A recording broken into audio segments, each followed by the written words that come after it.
Ailing planet.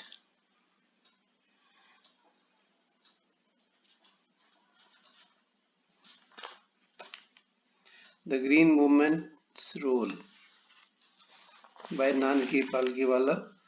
It is contained in Hornbill Class 1 English Core Syllabus Lesson 5.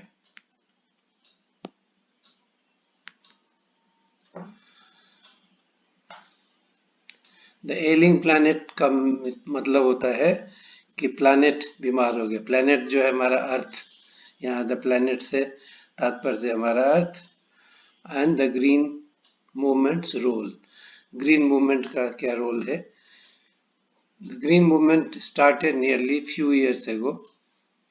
In 1972, the world's first nationwide Green Party was founded in New Zealand.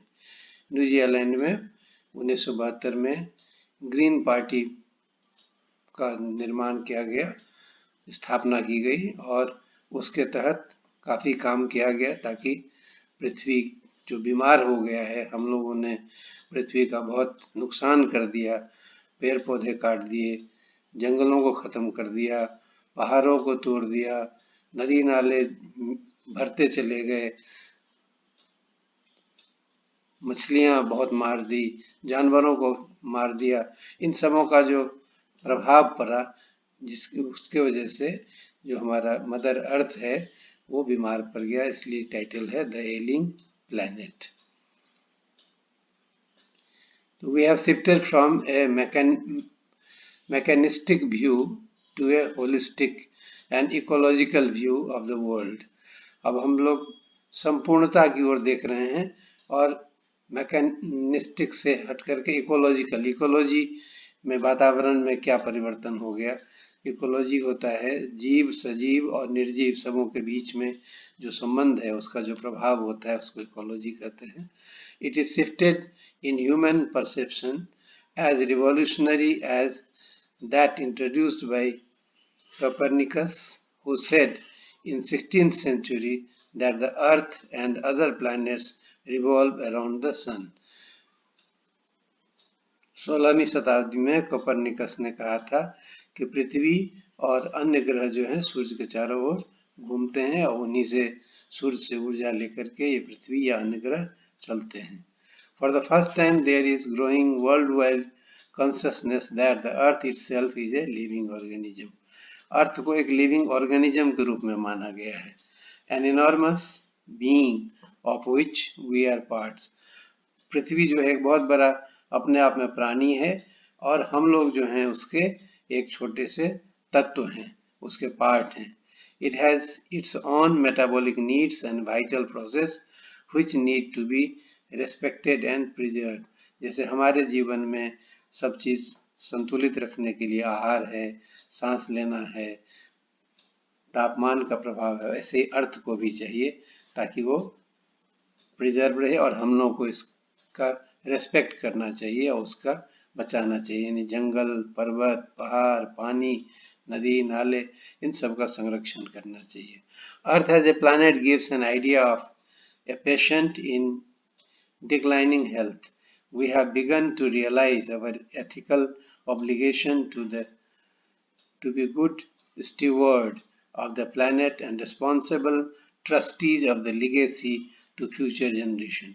हम लोग अब समय आ गया है जबकि हम अर्थ को एक पेशेंट की तरह ट्रीट करें और ये हमारा दायित्व बनता है, हमारे नैतिक कर्तव्य बनता है कि हम एक ट्रस्टी के रूप में, एक उत्तराधिकारी के रूप में इसकी संरक्षण करें जो हमें बचाकर अगले पीढ़ी को देना है। In 1987, World Commission on Environment and Development popularized a concept of sustainable development. 1987 में सस्टेनेबल डेवलपमेंट का, ऐसा डेवलपमेंट जो धीरे धीरे बढ़े और नुकसान कम हो, उसका कंसेप्ट दिया था। इन एडवांस इट एडवोकेटेड, यह 1987 में कहा गया था, development that meets the needs of present without compromising the ability of future generation to meet their needs, that is without damaging the natural resources of the world. विकास कीजिए, लेकिन ध्यान रहे कि आगे वाले जो भविष्य के जनरेशन हैं उनको नुकसान नहीं पहुंचे, और रिसोर्स जो हमारे हैं, वाटर है, माउंटेन है, फॉरेस्ट है, ट्रीज हैं, जानवर हैं, एनिमल्स हैं, उनको कोई नुकसान न पहुंचे. In Zoo at Lusaka, Zambia, there is a cage where a notice reads, "The world's most dangerous animal." Inside the cage there is no animal but a mirror where you see yourself. Lusaka में एक Lusaka Zambia में एक पिंजरे में एक शीशा रखा हुआ है और लिखा हुआ है ऊपर में, देखिए आप पिक्चर में, वर्ल्ड्स मोस्ट डेंजरस एनिमल. लेकिन वहाँ कोई एनिमल नहीं है. जब आप खड़े हो गए तो आपका चित्र दिखाई देगा. That means you are the animal who is the most dangerous, जिसको कि सबसे अच्छा प्राणी बनाया गया था ईश्वर के द्वारा, वो आज सबसे डेंजरस हो गया है. क्योंकि नदी नाले को हम बर्बाद करते हैं, पेड़ पौधों को हम काटते हैं, उसके बाद पानी को हम बर्बाद करते हैं, जानवरों को हम मारते हैं, जरूरत से ज़्यादा मछलियों को हम मार के खा जाते हैं, कोई संतुलन रखने की हम नहीं सोचते. इसलिए human being is the world's most dangerous animal. Truly men are the most dangerous animal, as they have destroyed for ages the natural resources of the earth. Now because of the conscious efforts of many countries, and dangerous animal has realized the wisdom shifts from dominant to one based on partnership. There are 1.4 million living species on this earth which share earth with us. There are still many more unknown and unnamed organisms that live in our ignorant darkness. अब समय आ गया है जब हम लोग को ये समझना चाहिए कि हम जो हैं एक महत्वपूर्ण प्राणी हैं और अपने आप को डोमिनेट नहीं करना चाहिए, एक पार्टनरशिप के हिसाब से रहें. एक 1.4 मिलियन टाइप्स लिविंग ऑर्गेनिज्म अभी पता है और बहुत से नहीं जानते हैं. सबका अर्थ है, सबका हिस्सा है. तो हम अपने हिस्से का सदुपयोग करें और ध्यान रखें कि हमारे उल्टे सीधे कामों से नुकसान दूसरे को न पहुंचे. An early international commission which dealt inter alia with the question of ecology and environment was the Brandit Commission. Mr. L.K. Jha, distinguished Indian, was also the member of it. The first Brandit Commission report raised the question.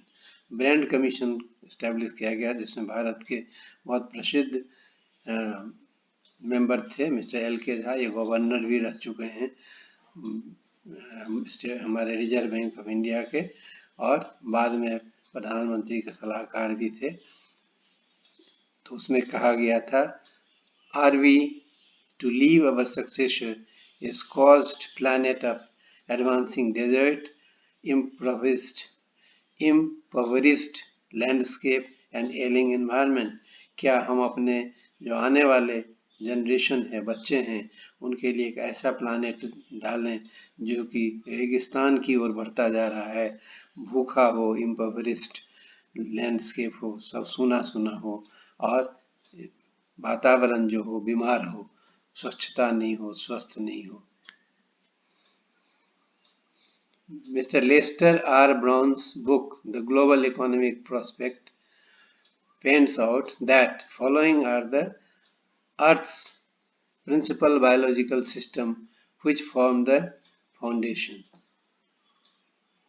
अर्थ के basic ये 4 aspects हैं, fisheries, forest, grassland और croplands. यानी मछली पालन के स्रोत, जंगल, और ग्रासलैंड जहाँ जंगली ये जानवर सब चारागाह जो हुए, पेड़ पौधे हुए, और क्रॉपलैंड जहाँ खेती हो सकती है. They form the foundation of the global economic system. In addition to supplying out food, these 4 systems provide virtually all the raw materials for industry except minerals and petroleum derived synthetics, petroleum और उससे निकाले गए synthetic material जो है wax वगैरह, उनको छोड़ करके हमारे जीवन यापन के लिए सारे इंडस्ट्री का साधन इन्हीं चारों चीज से मिलता है। In large area the world human claims large area of the world, human claims on these systems are reaching an unsustainable land, a point where their productivity is being impaired. When this happens, fisheries collapse, forests disappear, grasslands are converted into barren wastelands, and croplands deteriorate. जब हम लोग बहुत हस्तक्षेप करते हैं तो मछलियाँ जो है मरती चली जा रही हैं, तो मछलियों का जो बैलेंस है, जितने पैदा लेंगे उस हिसाब से मरेंगे, तो बैलेंस रहेगा, तो मछलियों का कमी हो जाएगा, जंगली पेड़ पौधे जो है वो खत्म हो जाएंगे और जंगल विनाश हो जाएगा, ग्रासलैंड की कमी हो जाएगी, पृथ्वी सूनी हो जाएगी, बारिश से मिट्टी का कटाव हो जाएगा और खेतों के लिए जमीन नहीं बचेगा। इन protein hungry world, overfishing is common. In poor countries, local forests are decreased by decimal because procuring excess firewood for cooking. जहाँ प्रोटीन की कमी है आहार में, तो लोग मछलियाँ बहुत मार लेते हैं, और गरीब देश में जहाँ पर खाना बनाने का साधन नहीं है, तो जंगलों को काट करके उससे ईंधन निकाल लेते हैं, जलावन बनाते हैं। In the word of doctor Myers, the powerhouse of evolution, several species of life face extinction as the result of destruction. इस विनाश की वजह से डॉक्टर मायर्स के शब्दों में कहा गया कि पृथ्वी जो है एक्सटिंक्ट होती जा रही है, यहाँ का जो जीवन है, जैसे हम लोगों ने प्रोजेक्ट टाइगर बनाया था कि टाइगर का किलिंग नहीं होगा, उसकी संख्या बहुत कम गई थी, ऐसे अन्य प्राणियों की भी कमती जाएगी। फॉरेस्ट पर मैन काइंड का प्रभाव है, अगर मैन काइंड यानी हम लोग इसका संरक्षण करेंगे तो फॉरेस्ट बढ़ेगा, और अगर अधिक कटाव करेंगे तो डेजर्ट की ओर, रेगिस्तान की ओर हम जाएंगे, जो हम लोग देखते हैं राजस्थान वगैरह कई राज्य हैं जो डेजर्ट बनते जा रहे हैं। World's ancient patrimony of tropical forest is now eroding at a rate of 40 to 50 million acres a year, and the growing use of dung for burning deprives the soil of an important natural fertilizer. गोबर एक बहुत important natural fertiliser है। गोबर को जला के ईंधन के रूप में यूज करने से क्या हो रहा है, और पेड़ पौधों को अधिक काटने से हमारा जमीन जो है वो बंजर होता चला जा रहा है, फॉरेस्ट खत्म होते जा रहे हैं। The world bank estimates that a 5-fold increase in the rate of forest planting is needed to cope up with the expected fuel wood demand in the year 2000. 2000 वर्ष में उस समय वर्ल्ड बैंक का एस्टिमेट था कि 5 गुना जितने पेड़ पौधे हम लगा रहे हैं उसको 5 गुना हमें बढ़ाना पड़ेगा, तब जाकर के हम लकड़ी का जो ईंधन के रूप में, फ्यूल के रूप में, जलावन के रूप में यूज कर रहे हैं वो मिल पाएगा। Article 48A of Constitution of India provides that the state shall endeavor to protect and improve the environment and safeguard the forest and wildlife of the country. हमारे संविधान के 48A के अनुच्छेद में कहा गया है कि राज्य का कर्तव्य होगा, देश का कर्तव्य होगा कि हर तरह से पृथ्वी का संरक्षण करे, जंगल का और जंगली जानवरों का देखभाल करे, संरक्षण करे। A recent report of Parliament's Estimates Committee has highlighted the near catastrophic depletion of India's forests over the last 4 decades. पिछले 4 दशक में यानी पिछले 40 साल में, ये उस समय की आज से 20 साल पहले की हम अध्ययन कर रहे हैं। उस समय पार्लियामेंट एस्टिमेट कमेटी ने कहा था कि हम लोग जो है लगभग सब समाप्त करने पर चले जा रहे हैं, बहुत ही नुकसान हो चुका है वातावरण का, जंगल बहुत कट चुके हैं। India is losing its forest approximately at the rate of 3.7 million acres per year. 3.7 million एकड़ जमीन पे जो हमारे जंगल हैं वो हर साल इतने की रफ्तार में कटते जा रहे हैं, खत्म होते जा रहे हैं। The actual loss of forest is estimated unofficially to be nearly 8 times the rate indicated by the government.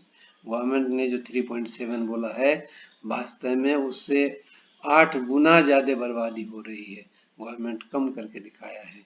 A 3-year study using satellite and aerial photography conducted by the United Nations warns that the environment has deteriorated so badly that it is critical in many of the 88 countries investigated.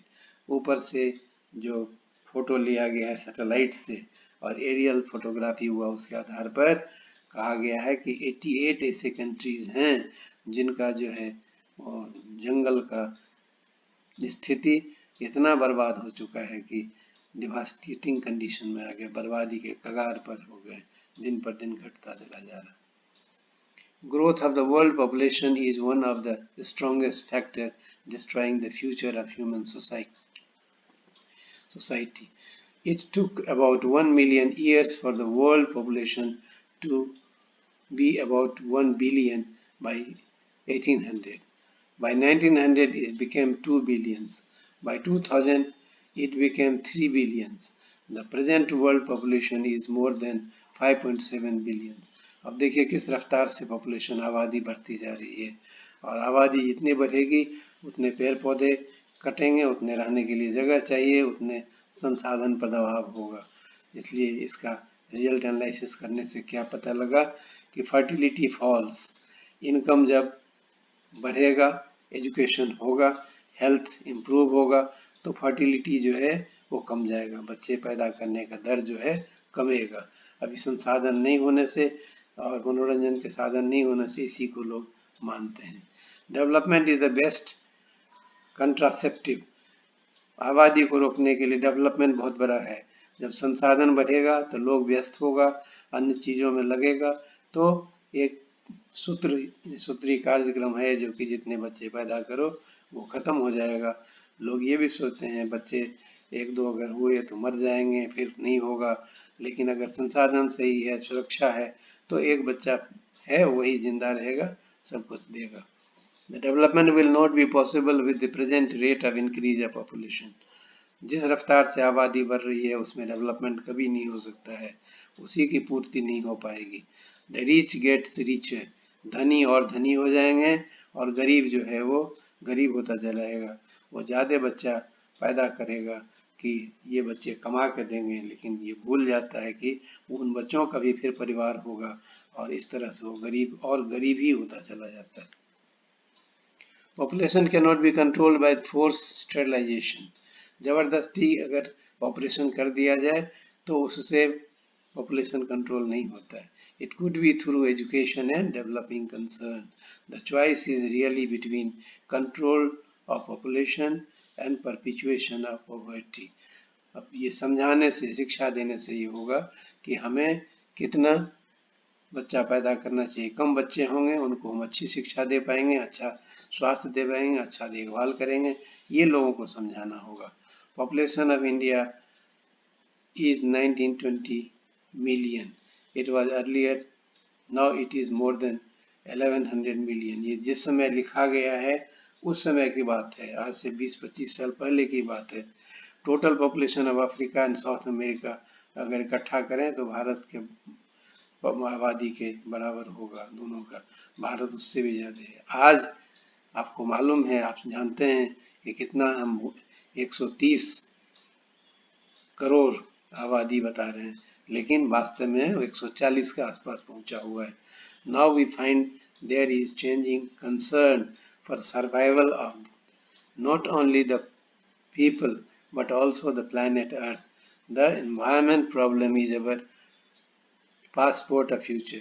आगे अगर जिंदा रहना है तो environment को बचा कर रखना पड़ेगा।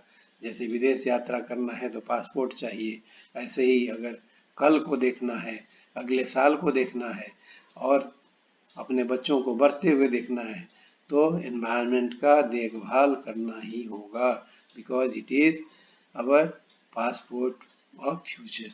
The emerging new world vision has ushered in the era of responsibility. It is holistic view, an ecological view, seeing the world as an integrated whole rather than a dissociated collection of parts. पूरे पृथ्वी को एक मान के चलना पड़ेगा, ये नहीं देखना पड़ेगा कि हमारा इंडिया है या नेपाल है या पाकिस्तान है या अमेरिका है या रशिया है या जापान है। पूरे पृथ्वी को एक मान के सबको इसमें लगना पड़ेगा कि हमारा पृथ्वी है, इसको बचाना हमारा दायित्व है। Industry has a most crucial role to play in this new era of responsibility. It would be nice if more businessmen shared the view and joined hands of the chairman of DuPont, Mr. Eggers Woodland, who 5 years ago declared himself to be the company's chief environment officer. He said, our continued existence is a leading manufacturer required that we excel in environment performance. तो आज जो company के chief officer हैं CEO, उनको chief environment officer अपने को मानना चाहिए और इंडस्ट्री को एनवायरनमेंट के साथ जोड़ना चाहिए कि हमारी इंडस्ट्री से एनवायरनमेंट को नुकसान नहीं हो, हम जितना फ़ायदा दे सकें वो करना चाहिए। ये बहुत इम्पोर्टेंट है। मार्गरेट थैचर जो प्राइम मिनिस्टर थी इंग्लैंड की, उन्होंने कहा था, no generation has a free hold on this earth, all we have is a life tenancy with repairing lease. हम लोग को फ्री होल्ड नहीं है कि हमारा अर्थ है, जैसे ज़मीन होता है ना, फ्री होल्ड करा लेते हैं, हमारा है, आप इसमें मकान बनाएं, खेती करें, जो भी करें। ये अर्थ किसी का फ्री होल्ड नहीं है, ये लीज में मिला है। और ये टेनेंसी, जैसे किराएदार लीज में मकान लेता है तो उसको उस मकान का ध्यान रखना पड़ता है कि किसी तरह तोड़ फोड़ ना करे। हमें भी पृथ्वी को इसी तरह करना पड़ेगा। बहुत ही मार्वेलस चीज़ है लाइफ के लिए, लेसन तो है ही, एंड बच्चे इसको ध्यान से पढ़ना है, समझना है। It is lesson for the life. Mister Lester Brown, we have not inherited this earth from our forefathers, we borrowed it from our children। बहुत रिमार्केबल बात उन्होंने कहा है कि ये पृथ्वी हमें अपने पूर्वजों से धरोहर नहीं मिला है, बल्कि हमने अपने आने वाले जनरेशन से, बच्चों से उधार लिया है, बोरो किया है। इसलिए हमें ये रखना है कि हमें इनको सूद समेत लौटाना है, यानी जैसा हमें मिला है उससे और अच्छा बना कर देना। कंप्रिहेंशन क्वेश्चंस यहाँ दिए हुए हैं, इन क्वेश्चंस का सारा आंसर उधर मिला है। बच्चों, हमने नोट मेकिंग पैटर्न से इस लेसन को डेवलप किया है, सारे लेसन ऐसे ही बनाया है।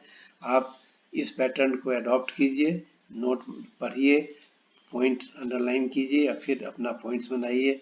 ये आपको physics, chemistry, biology, economics, business study, history, जो भी सब्जेक्ट आपका हो सब जगह हेल्प करेगा। This will be A boosting for you, advantage for you. और कंप्लीट कंटेंट अगर आपको चाहिए फुल कोर्स का, ग्रामर का, राइटिंग का, तो हमारा वेबसाइट यहाँ एड्रेस दिया हुआ है। और इस साइट को जिस पर आप देख रहे हैं ये, उसको सब्सक्राइब कीजिए, English on tips with KD Jha.